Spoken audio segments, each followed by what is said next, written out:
Halo guys, Assalamualaikum warahmatullahi wabarakatuh. Perkenalkan, nama saya Ariko Tazkia Mutalib dari kelas 10 SMA Al-Azhar IBS Karanganyar. Hey, kalian penasaran gak setelah melihat silent review buku tadi? Buku yang menakjubkan ini adalah Yang Pergi Yang Tinggal karya Aisyah Sofi.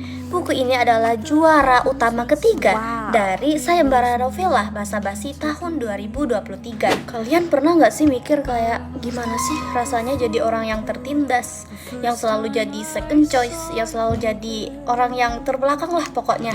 Tokoh utama dari buku yang akan aku review kali ini adalah gadis yang mengalami semua yang aku sebutin tadi. Siapakah dia? Dia adalah Arjani, gadis 18 tahun yang buta dan pincang, yang hanya tinggal berdua bersama anjingnya yang berkaki 3 bernama Pongo. Suatu ketika, Gunung Merapi meletus, membuat semua orang berlari menjauhi awan panas yang kini meluncur ke arah mereka, kecuali tokoh utama kita, Arjani.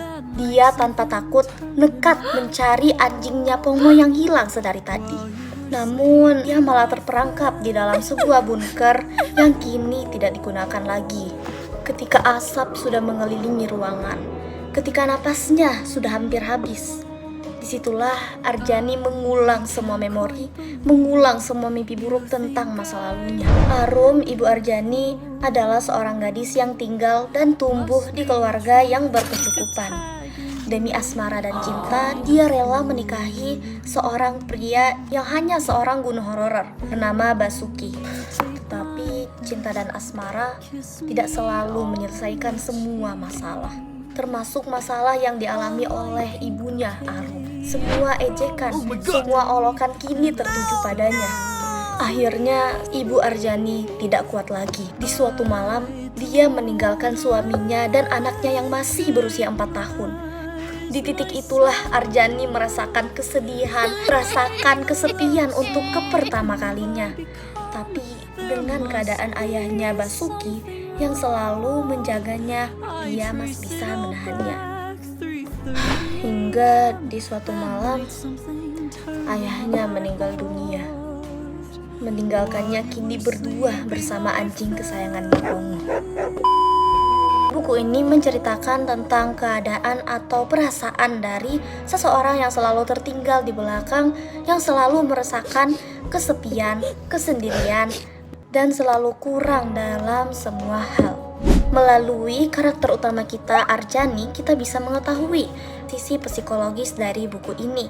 Pemilihan tokoh utama alias Arjani sebagai gadis atau orang keterbatasan fisik juga memberikan poin plus untuk buku ini, di mana pembaca jadi bisa merasakan dan bisa memberikan empati yang besar untuk orang-orang yang tertindas seperti Arjani.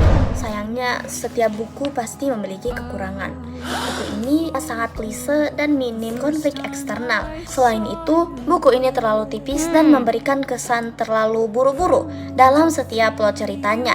Dan beberapa plot juga kadang membuat beberapa pembaca semakin penasaran karena plot atau konflik itu tidak diselesaikan secara detail atau secara sistematis. Misalnya nih, sebenarnya perasaan asli ibunya kepada Arjani itu bagaimana?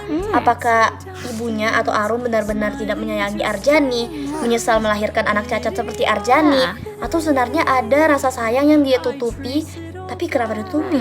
Tapi di balik beberapa kekurangan itu, I highly recommended this book to read. Buku ini maupun tipis ya, jangan remehkan ketipisannya. Ini tipis-tipis cabai rawit. Oke deh, sekian review singkat tentang Yang Pergi Yang Tinggal karya Aisyah Sofi. Saya pamit undur diri. Wassalamualaikum warahmatullahi wabarakatuh. Jangan lupa baca ya. Buku bagus. Salam literasi.